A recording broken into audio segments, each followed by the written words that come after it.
Hello, welcome back to my kitchen. Today we're making bulgogi, which traditionally is it translates to like fire meat, so it's more of you make it on like a barbecue, and you also used sliced beef, not ground beef, but in defense of the recipe, it does say ground beef bulgogi. So it's not trying to lie to anybody, and I'm also just being upfront with, this isn't really an authentic recipe. It's more of like the idea of bulgogi in a more accessible, no fuss kind of situation. Kind of make like I think it's more categorized as like weeknight dinners, where something that you can kind of quickly throw together and have on the table pretty fast. So I'm happy with that because last week was like 2 hours. So having something a little bit quicker is right up my alley. But also bulgogi kind of has a weird intersection with my life, in that a podcast that I listen to every now and then called The Chuckle Sandwich, they had a whole discussion about bulgogi because one of the guys went to a Korean barbecue buffet, I think is the place that he was talking about, because it was a situation where he could order more food, but if he left food on his plate, he got charged extra. And that was kind of the whole stuff that they were talking about, because he ordered an extra plate and then only ate a bit, and then they were going to charge him a fair bit more. And he was kind of complaining about that, which I think is a good idea for a buffet, because then it makes people think like, do I actually want another plate of food or not? Trying to reduce that food waste. In the course of probably like 2 minutes of him telling the story, they said the word bulgogi probably like 50 times, because it's kind of a fun word, and there's like 3 of them, so they're just kind of like bouncing around. And so subconsciously it was kind of like in there, and then also just from the way that I live my life, looking at a lot of recipes, Google with that algorithm suggests recipes to me all the time. So this recipe got suggested to me, that subconscious, them talking about bulgogi so much, combined into here I am making it. Plus it also worked out because it uses ground beef, and I already had like tacos planned for this week, which also needs ground beef. So I'm like, perfect meal planning. I can buy the big thing of meat and we'll be good to go. I think I've rambled enough.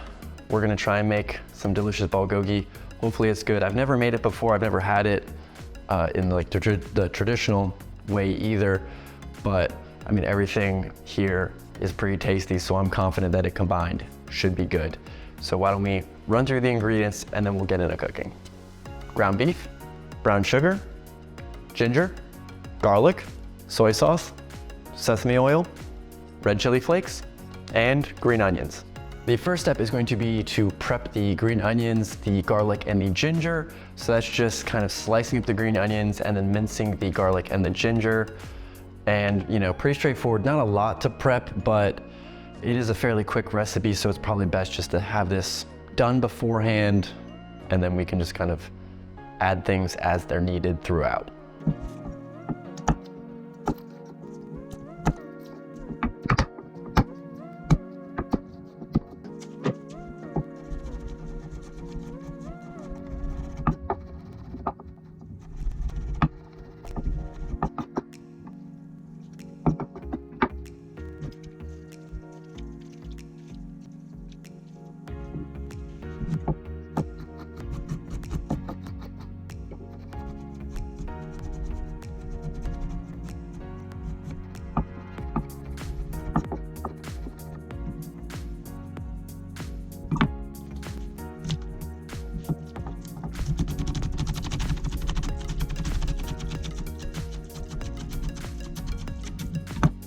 All right, so now it's time to actually start cooking. So we want to take a large skillet on medium-high heat, put the ground beef in there, kind of break it all up into smaller pieces. We don't want it to just be one giant chunk, and brown it kind of evenly all over. And that should take about 5 to 7 minutes. And then any grease that kind of comes out during that process, we just want to drain that off so that it's not a greasy mess.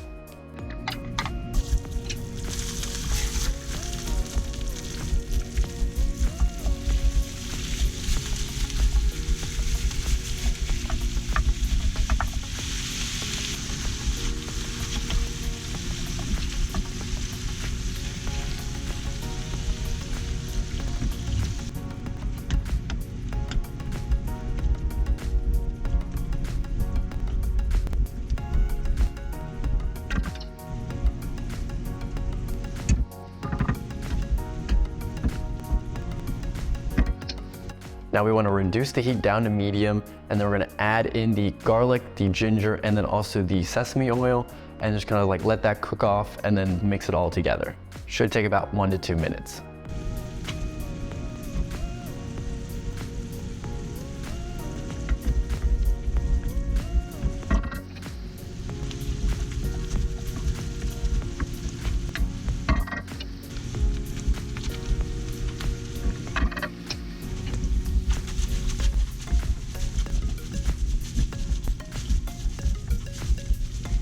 The next step is to add the soy sauce, the brown sugar, and the red chili flakes.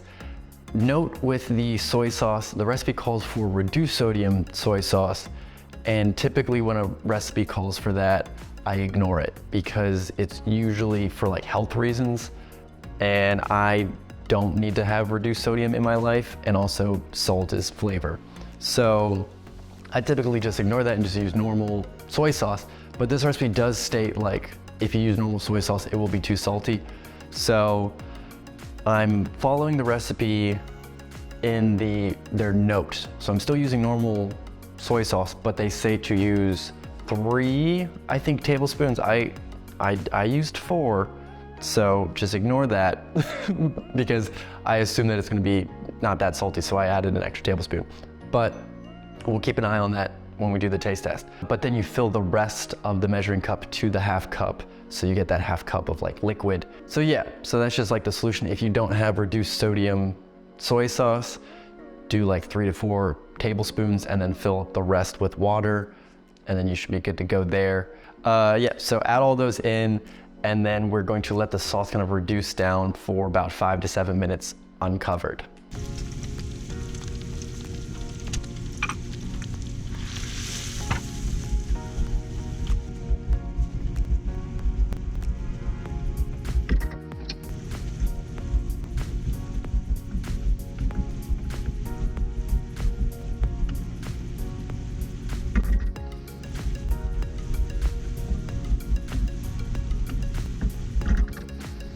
And last but not least, we're going to stir in the green onions, and then we're done.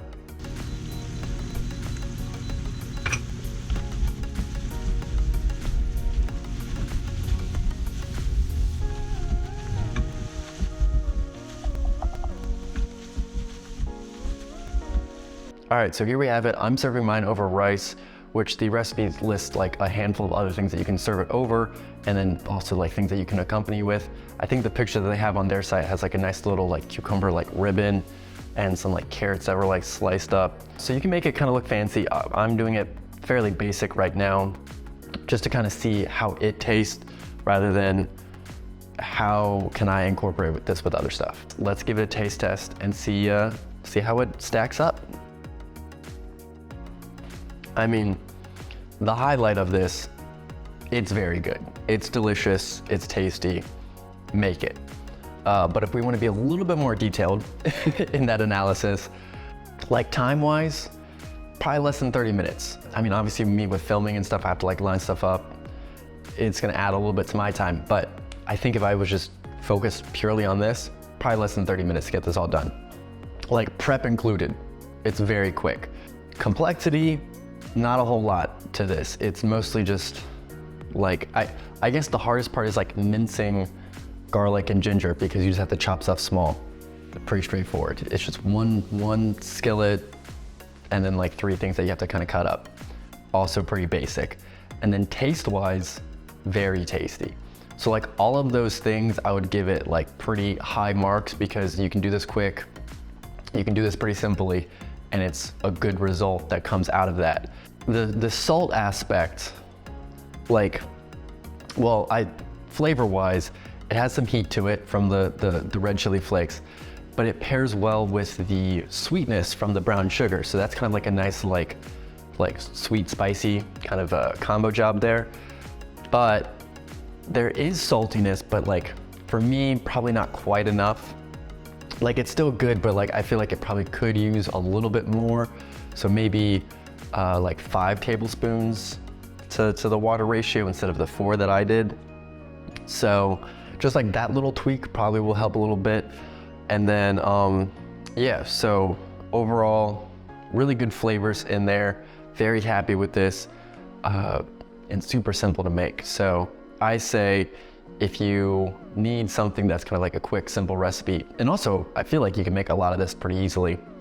Like I just did 1 serving, but you could do like double this recipe, and I'm assuming that it's gonna reheat well, but I'll let you know someplace on the screen how that goes, because obviously I'm gonna be reheating this during the week.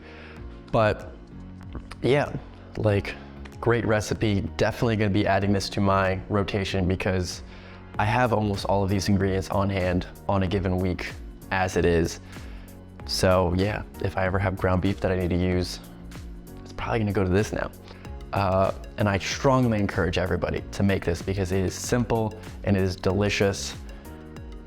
And then also, if you have a Korean place near you or have made bulgogi before, let me know how it compares to that. Because flavor-wise, I mean, being a good YouTuber, I should have looked up a recipe for actual bulgogi to then compare the ingredients at least. Okay. But I didn't do that ahead of time. So here we are. And on that note, bye Mom, still not dead. See ya.